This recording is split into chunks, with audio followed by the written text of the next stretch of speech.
Welcome to Podcash, the portable professional development podcast from CASH alumni. CASH alumni is the fastest growing association of professionals in care, health and education, and we're happy to have you here. This is where you'll hear from specialists and experts from across our network. Here's what's coming up. Each child's very individual and they all have their own different interests, and I think that's what I love about the sessions as well, is to try and make them have something for lots of different children and parents and carers too. Let's jump into this week's episode. So my name's Amy and I am an assistant learning officer at the Discovery Museum in Newcastle city centre. So my job is lovely and varied, and I basically work with school groups, nursery groups, families to think about ways in which they can engage with our museum in fun and creative ways. So I work with school groups during term time and nurseries. I also run our earlier sessions in the museum as well. And then during holidays, such as the summer holidays, which is always very fun because it's 6 weeks of the best events in the museum, we do varied programmes for children of all ages and their families to join in with. For example, this week has been Train Week in the museum. So we had crafts on Tuesday, we had earlier story times on Wednesday, and yesterday we had 500 people in our Great Hall throughout the day building giant train tracks because everyone loves a train, which is brilliant. It sounds like you get to do loads of different types of learning with loads of different groups of people. How do you prepare for being able to work with such a target audience? I definitely have to be very organised. I make lots of lists. As you picked up on, we do have sort of the formal learning side of things, but also the informal.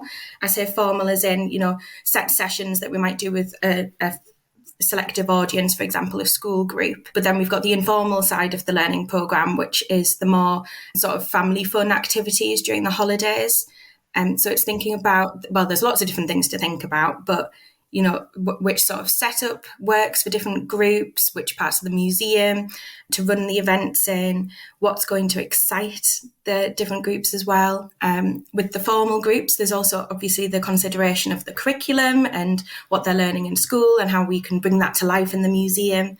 And then with the informal groups, so family audiences, is thinking about creating a nice atmosphere in the museum and a nice event that they can come and enjoy all together and create a lovely memory in the museum and, a really active learning experience, which hopefully they enjoy and then they want to come back again and again. So is that the two different aims for the sessions, in that in those more formal learning groups, it's more centred around learning aims? I'd say that they're definitely considerations, but my overall priority for any visitor that I talk to and engage with is that they're going to enjoy being in the museum and that it's going to help them to bring that sort of learning to life. And that can be active learning, like a school group comes into the museum and they're wanting to learn about a particular topic. But it also can be, a family group or an individual who has just popped into the museum for an hour and then coming to have a look around.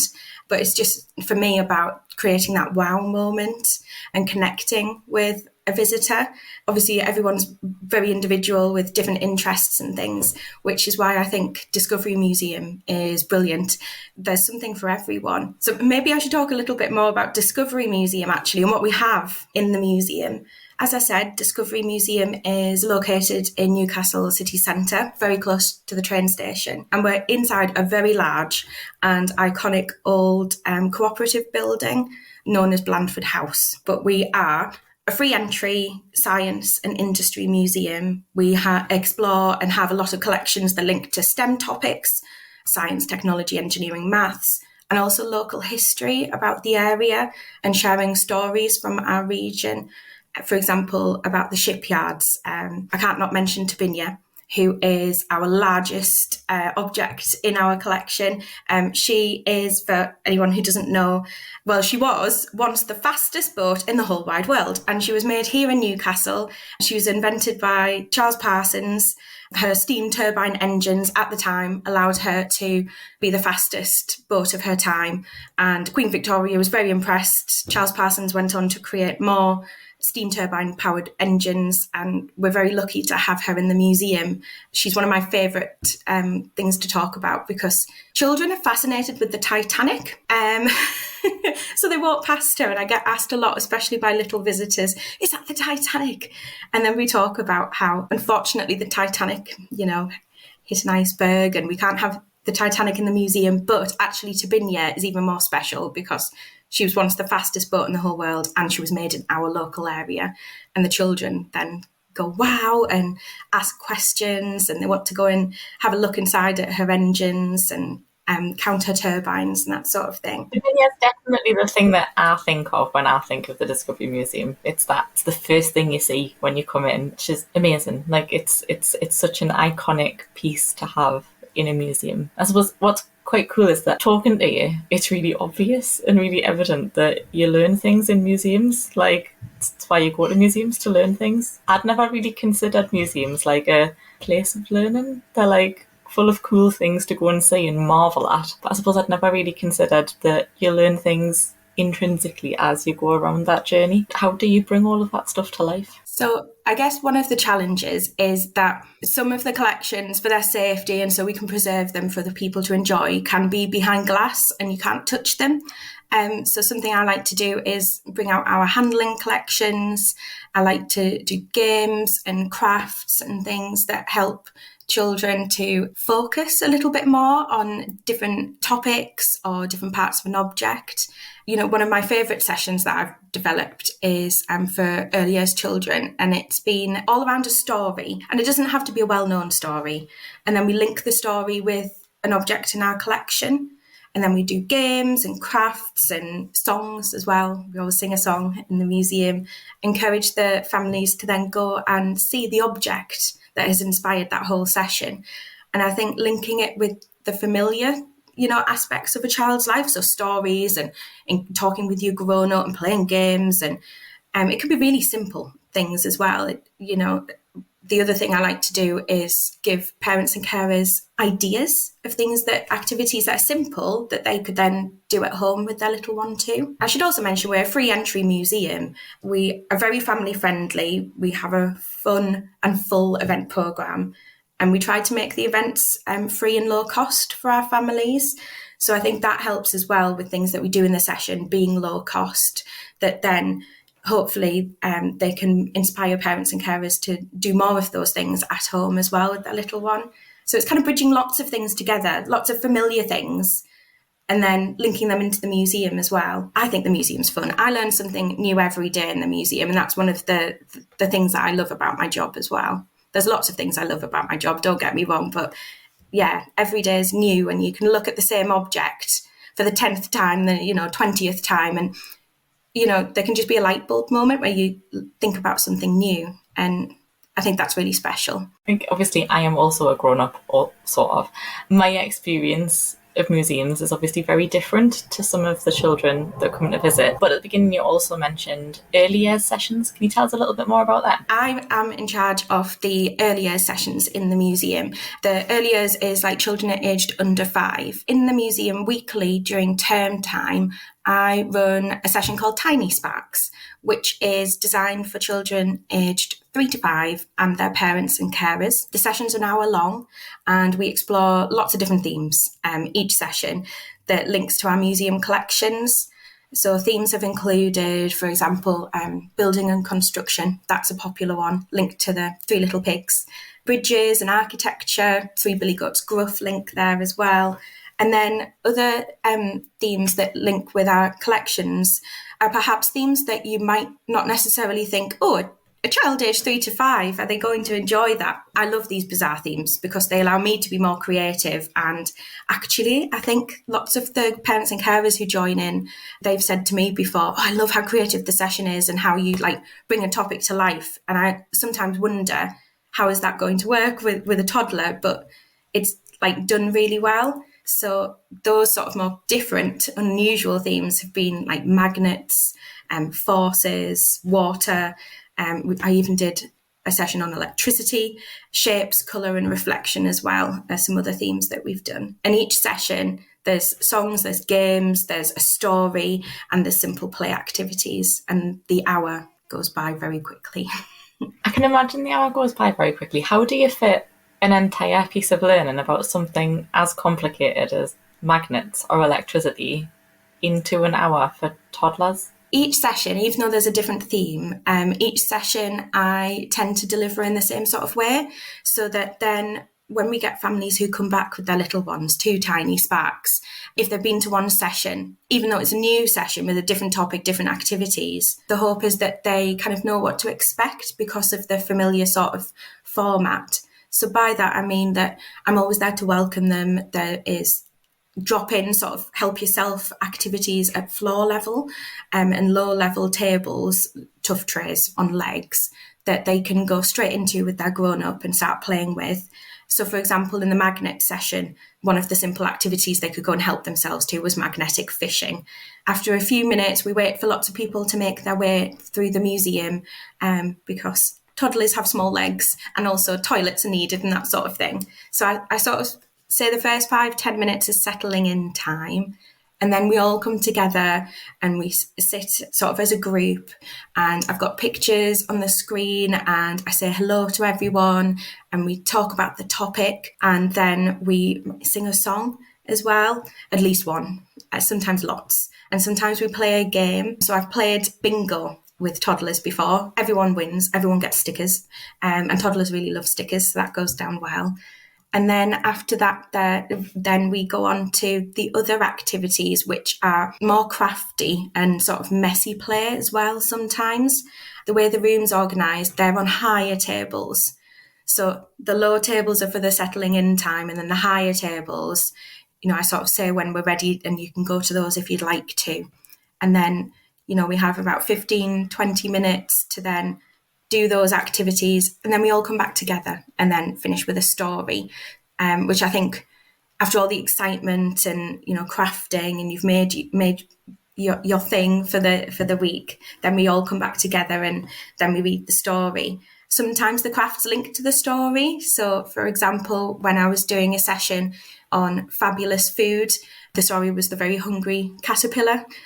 So the children had made a caterpillar and a butterfly. So in the story, they could join in as well, with their crafts. And then, other times they've made a little pig or a wolf mask. And then we've done a dramatic retelling of the 3 little pigs as a group. And then after that, it's nearly time to say goodbye. But to help me plan for the next session, there may or there may not be some toddlers that have been before. As the sessions go on throughout the year, I tend to have some familiar faces who keep coming back to the sessions. But occasionally there'll be new children who join in. And so to help me think about these children that are in my current sort of Tiny Sparks group who are coming along, I like to ask the children to tell their grown-up what's been their favourite part of the session. And then they get a little coin, because it can be really hard to ask toddlers in their own words about what they've enjoyed. And grown-ups can tell you, and I of course listen to the grown-ups and ask them as well, but the toddlers get a little coin, and I've got a coin sort of token counter, and they then get to put their coin into the box for story time was my favourite, or crafts was my favourite, or just being in the museum and seeing exciting things was their favourite thing, or if it was making friends with the other children. And then they drop their coins in, and then I sit there and count them all up. And then I think about what to do in the next session that hopefully will continue to excite and give the toddlers an enjoyable time. The kids that keep coming back, is there a theme about the sorts of things that they enjoy the most, or are they all there for different reasons? Each week, if I get toddlers that are coming back regularly, they may vote differently on the counter each week. Sometimes it's always the crafts, but then I have other children that they sometimes say, I like this and I like that, or, it changes each week what's been their favourite thing. So yeah, that's definitely interesting to see. And I like, that makes me happy that they're enjoying something different each week as well. But it also makes me equally happy if they keep on enjoying the stories or the crafts as well. Each child's very individual and they all have their own different interests. And I think that's what I love about the sessions as well, is to try and make them have something for lots of different children and parents and carers too. So I know you asked about if there's different reasons for why people are in the session. Sometimes I have families where, mum's on mat leave and I've got tiny baby and toddler, and they're coming together as a family unit as something to do outside the house. I sometimes have toddlers who come with their grandparents. The grandparents love joining in and they like the stories and the songs, and it's something for them to do with their little grandchild as well. And then I have other families who come along, and it might just be that they saw the session online or a friend told them about it and they've popped along. We're in summer now, but the last academic year, we had some funding from the Royal Chemistry Society. The funding was to help us to try and engage families who maybe wouldn't ordinarily be able to come and engage with these sessions. So the museum's free entry, but we do have a low cost for our some of our learning events and activities. And there is a charge with our Tiny Spark sessions. So it's £3.50 per session. We're very aware, cost of living crisis, lots of different families in our communities and, where the museum is on the end of the West End of Newcastle, that not everyone may be able to afford £3.50. And so we looked for funding, and the Royal Chemistry Society were amazing. They gave us some funding so that we could help to do more chemistry-based sessions with Tiny Sparks families. So some of those themes that I shared earlier, they are all themes that before the last year we had never done with toddlers before, because we didn't have the resources or the equipment to be able to do such exciting things. But the other part of that funding has allowed us to work with community partners, so people who work with families who may have connections to families in different circumstances, and they've been able to give free spaces to the Tiny Spark sessions to those families. And then we've had new families come along and join in with the sessions. So, for example, it could be people who are working in early years, like family hubs, family centres with young children. We've also worked with a food bank as well, so they were able to give out some free spaces to our sessions too. And it's been lovely to make the sessions more accessible. It also allowed us with the funding to do more than one session. So I think I said that the sessions take place weekly, they're 1 hour long on Wednesdays during term time. But before the funding, we did one session on a Wednesday morning. But throughout the last academic year, we've been able to do a repeat session in the afternoon. And that we've had so many comments from families saying that that's been brilliant because, different families, different situations, different sleeping patterns. I've had some families say, the morning session is the one that we can do. We couldn't do the afternoon. And I've also had the opposite. We don't get up early, so the afternoon's brilliant. And actually, we sometimes struggle to find sessions that we can attend because they do often tend to be in the morning. So that funding has been brilliant for that as well. And so actually, even though the funding has come to an end, we're absolutely continuing to do chemistry-based earlier sessions. I've thoroughly enjoyed them. The feedback from families has been really lovely as well. We're also going to continue doing the 2 sessions as well each week. And we're also going to continue trying to diversify our families who are coming along and still work with community partners as well to make the sessions more accessible. This is Podcash, brought to you by Cash Alumni. If you're enjoying this conversation, please use your podcast app to follow or subscribe so you never miss an episode. I love the idea of accessible chemistry. How do you choose topics? How do you generally choose what it is you're going to explore in that setting? Chemistry is great. There's so many different parts of chemistry, and I'm sure I definitely did. When I first started thinking about chemistry, I started thinking about fizzing reactions and colour changing and oobleck and the milk changing experiment and volcanic experiments where you do the vinegar and the bicarbonate soda and you get a volcanic eruption. So there is that part of chemistry, which we have definitely done with the toddlers. Very messy. The aprons were needed. But there's also the other parts of chemistry as well. So as simple as counting and categorising and sorting.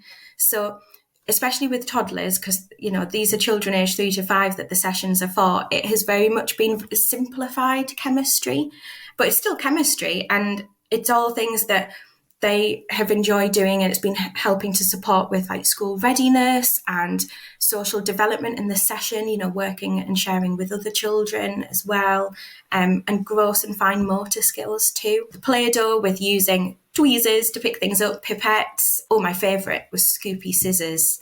So they're scissors that have like a scoop on them. So kind of like an ice cream scoop, but child size scissor ice cream scoopy things, and they've been great for the children being able to pick things up as well.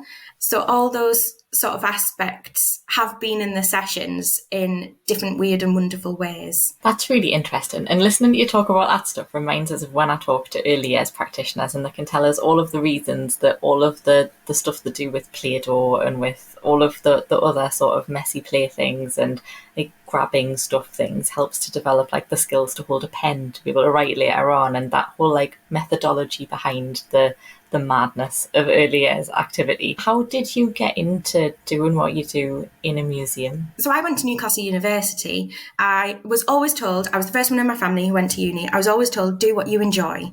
So I did history, and then I sort of got to the end of my degree, and I always went into the Great North Museum, which is the Newcastle University Museum.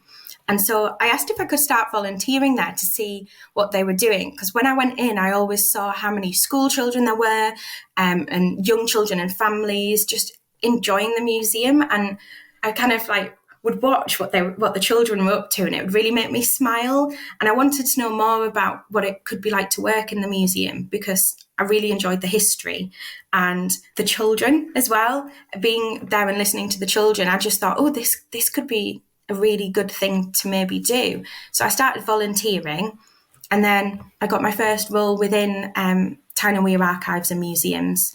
So Great North Museum and Discovery Museum, where the Tiny Spark sessions are and where I work now, they're both museums that are part of Town and Weir Archives and Museums. So I started working casually then across different sites. And then I also worked very closely with the early years lead at Great North Museum for a number of years, and then led the programme there for a few years as well. And so all of that learning and the support I had from now colleagues as well, all really helped me to get to where I am now. So I am Makaton trained, I'm Arts Award trained, I am always looking for other ways to be creative with working with young children as well.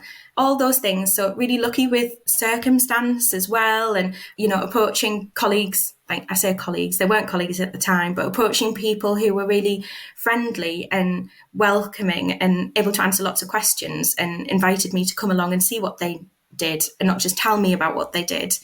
All of that has really helped.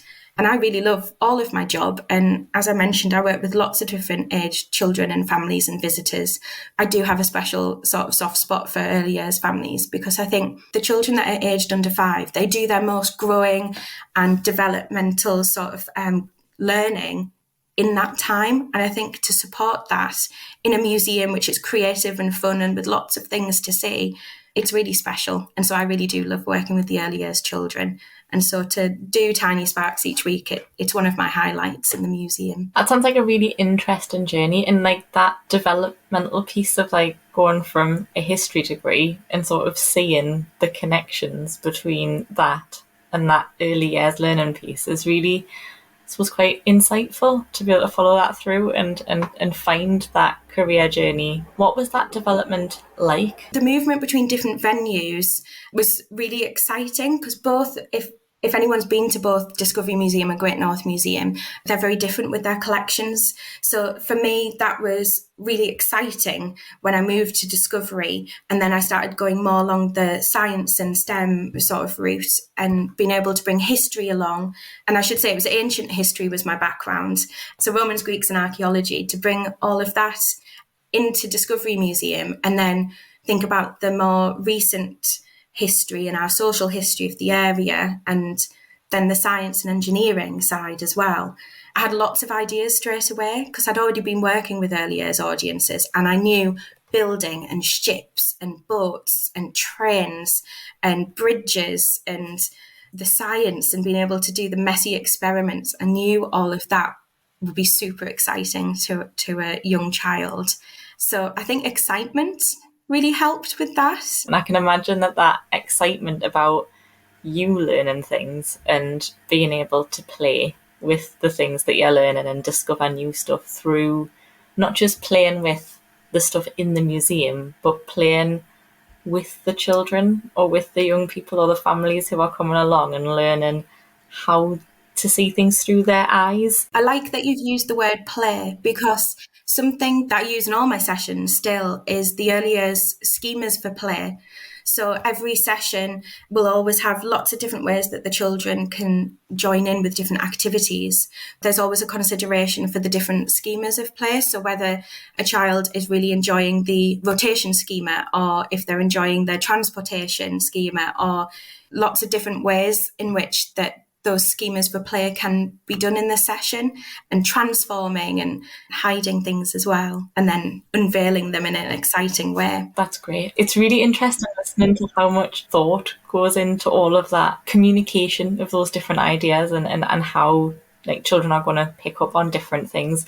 And I suppose for me, listening to you talk, when I do talk to a lot of early years practitioners who are in early years settings, it's really interesting listening to how you take things from their practice that can help to really embed some of that learning. You mentioned STEM in the answer to an earlier question and sort of embedding that through some of the stuff that you do. How big a focus is STEM in the stuff that you do? All of the last academic year, every single Tiny Spark session has been STEM based. So it is incredibly important in Discovery Museum. It's sort of our bread and butter. And I think sometimes STEM can, if you're from a family who maybe haven't got a STEM background, I'm one of those families who isn't from a STEM background myself, especially with early years children and young children as well, breaking that down. So as I said, with the chemistry, that might sound really sort of advanced and, oh, how can you do chemistry with toddlers? But actually, it's really simple, and it's stuff that you'd be doing anyway with a young child.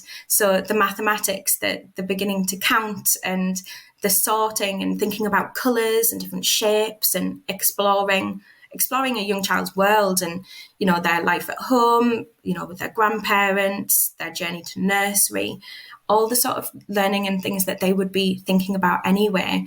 Just supporting that and doing it in a different environment. So doing it in the museum and maybe counting planets or counting the wheels on a carriage or something like that.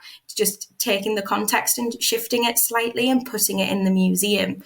And actually that tends to go down quite well, because then there's an element of familiarity. Also, oh, this is new and we've not done this before as well. That's great. So you're doing all of that really exciting stuff with families at the minute during the school holidays. Are you also planning what's coming up for the next academic year? Because that'll be here. I'm sure anyone who works in a museum will tell you that there's the time we're in now and the events we're doing right now this week, but then our heads are normally 3 or 4 months down the line. So I'm actually currently thinking about October half term right now. So yes, the new Tiny Sparks sessions will be on our website shortly for families to join. It's always really exciting in September, because some of the families who have joined me throughout the last academic year, they have gone on to big school, or they're going on to nursery, and they've got new routines. So in September, it's the chance to really shout about our early years programs in Discovery Museum, but also across all of Tyne Weir Archive and Museums venues. So we're all sort of rebuilding our family programs and wanting to tell lots of families about them and hopefully encourage them to join in. So the Tiny Sparks weekly sessions will be on our website shortly, but also in September at Discovery Museum, I run a very large scale toddler event. So up to 200 toddlers can come and join in and take over Discovery Museum for a full morning, and they get to have a good taster of what the Tiny Sparks weekly sessions would be like. I've got colleagues coming from the other venues to support that event, so that then families can come and find out about Discovery Museum's offer and Great North Museum's offer and the Lane Art Gallery and the Shipley Art Gallery's offer as well. That one is currently, the wheels are in motion, the tickets are live for that one. And so that big takeover event, which is always lots of fun, is happening on Wednesday, the 20th of September. So yes, definitely thinking about the plans ahead and being very excited for another year of Tiny Sparks sessions and toddler activities in the museum. I'm pleased you're excited, because 200 toddlers in a museum sounds terrifying to me. You talked about seeing like kids go through those transitions and sort of like leaving nursery and going into primary school, or starting nursery, or sort of moving between the bits. What's it like to be able to follow children through different parts of their life and seeing them like those snapshots in that weekly bit or when they come back? Yeah, it's really special, and you get to know the child, but also their parent and carers, and the grown-up who's accompanying them to the museum and to the sessions. And I think that's something that's really special about early years work in museums. So normally, if you're working with a school group, you might see that child once a year, potentially. If they come back each year with a different teacher, different topic in mind, you might see that child once a year, potentially, sometimes maybe once every few years. So you don't have that sort of sustained interaction with that child. Whereas with the early years work and doing the weekly sessions, if you do have families who start to become regulars and come along, then you do get to know them and you get to build up that relationship. And it is really special. And, to watch the difference between session one, a child maybe hiding behind their grown-up's leg and thinking, who's this talking to me?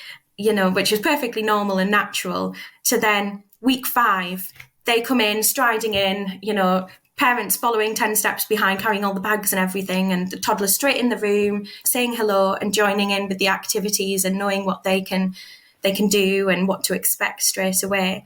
It is really lovely. And the other side of that is when families grow as well. So I've had a few of my families who have had new additions to the family. So they come along with baby brother or baby sister, and they're proudly showing me their new sibling. So it is really lovely, and you get to know each child more and more and their individual interests. And I think that's what makes it really rewarding for me, is seeing the impact on a little one.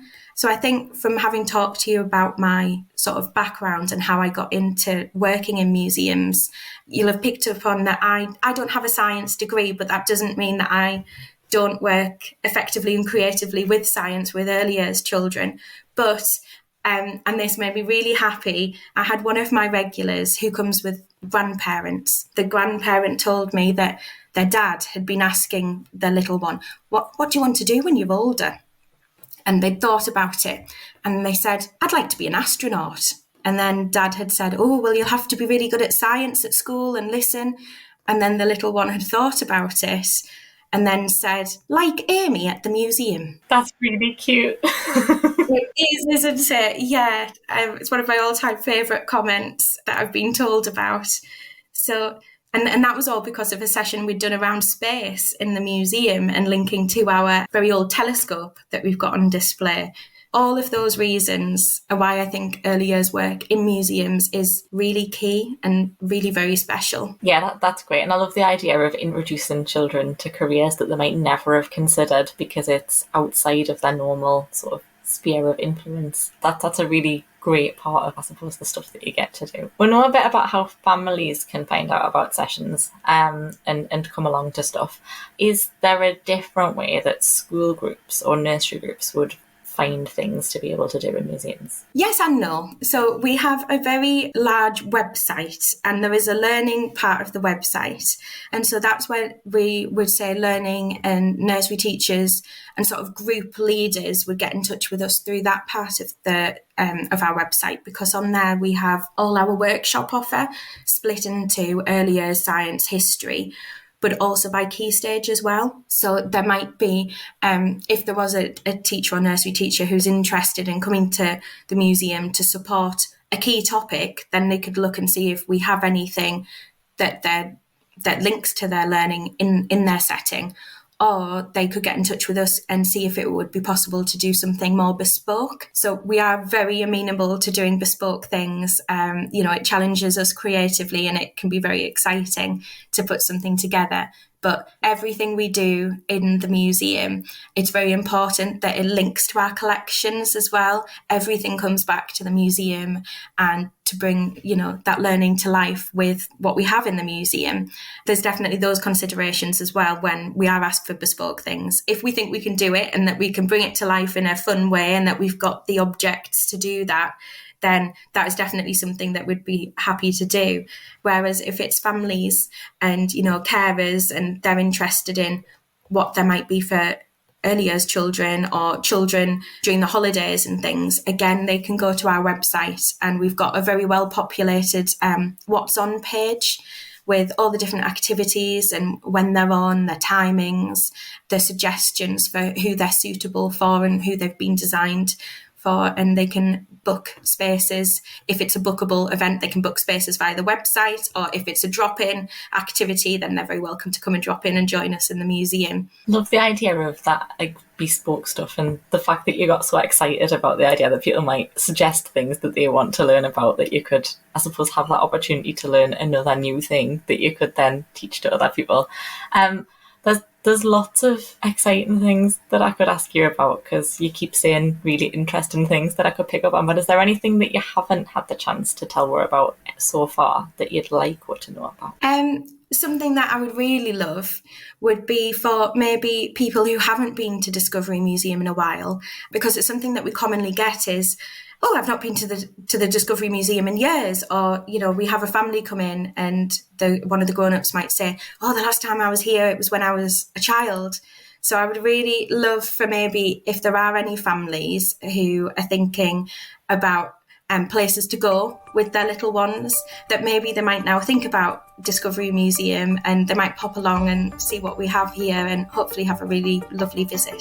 Thanks for listening to Podcash. If you enjoyed it, please follow or subscribe on your podcast app so you never miss an episode. You can also watch many of these conversations by heading over to cashalumni.org.uk and going to the CPD and best practice section of the site. That's cashalumni.org.uk.